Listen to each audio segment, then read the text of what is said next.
April 2016 University of Indiana one is amazing. This is in your book. Oh, that's amazing. That's one of my favorites. Yes, it is. There's a reported sighting of a member of the KKK going across campus carrying a whip.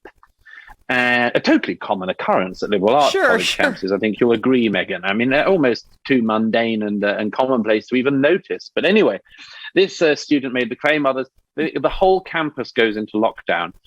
On this occasion, the authorities catch up with the phantom figure, and it turns out to be a Dominican monk in traditional robes carrying a rosary. Well, I wish. Is that the guy who was at the frozen yogurt place? Oh yeah, I mean, it's. There's another one where a homeless person carrying a blanket is claimed to be a Ku Klux Klan member. I give the example of Seattle before the last election when there was a great big sign on the Whole Foods, which was about the only remaining shop in town. Everything was smashed up. But it was a small sign above the boarding still saying Whole Foods and a much bigger sign saying racists are not welcome here. As if the Ku Klux Klan are famous for meeting up in the fruit and nut aisle of the Seattle Whole Foods. You know, there's a completely fictitious view of the country which exists in this country, and which the best you could say about it is that it's like at least a century out of date. But young people in America in particular are being given this totally false version of their country. They're being told that a situation exists which doesn't exist. Yeah. It's like a mind game is being played on them. And I'm afraid that the only thing you can do in that situation is for the adults to step up, you know?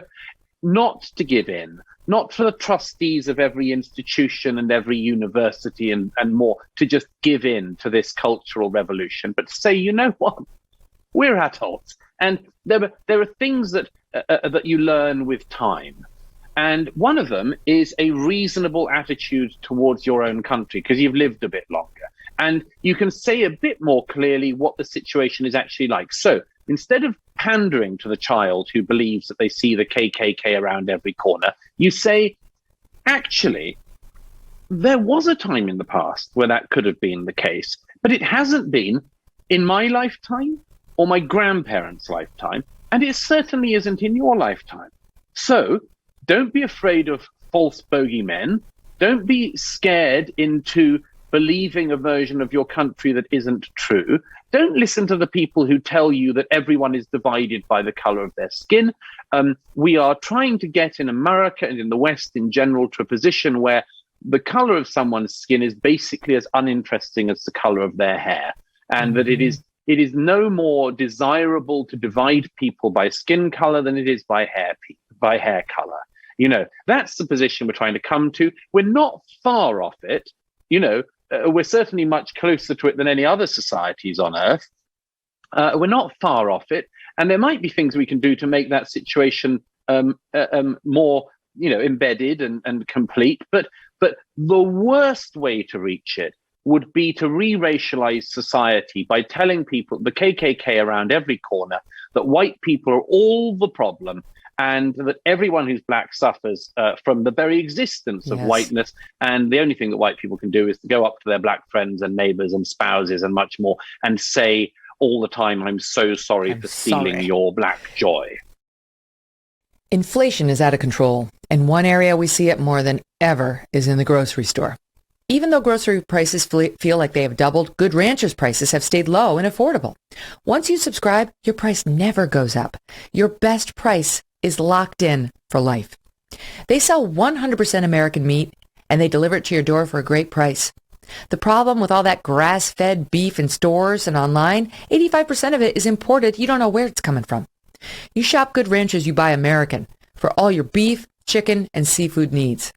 Their beef is prime and upper choice, the two highest grades possible. They sell amazing steaks like ribeyes, T-bones, New York strips, and more, and you can get the marinated kind, so they take all the effort out of it for you. It's super easy. You get steakhouse quality at home with Good Ranchers. Good Ranchers takes the guesswork out of the meat aisle. Having them in your fridge makes mealtime easy, convenient, and less stressful. Truly, you don't even have to think about what you're having. Just grab something from the freezer, cook it up, Done. Plus, their packaging makes it easy to cook what you want and save the rest. Their animals are ethically raised, sustainably sourced. They do things the right way, and it shows in every box. Go to goodranchers.com/Megyn for $30 off and free express shipping. goodranchers.com/MEGYN. Good Ranchers, American meat delivered. And if you don't happen to be the person who buys the meat in your house, please tell the person who does to check out Good Ranchers. Hey, thanks so much for watching. If you like what you just saw, hit the subscribe button for more clips and full episodes.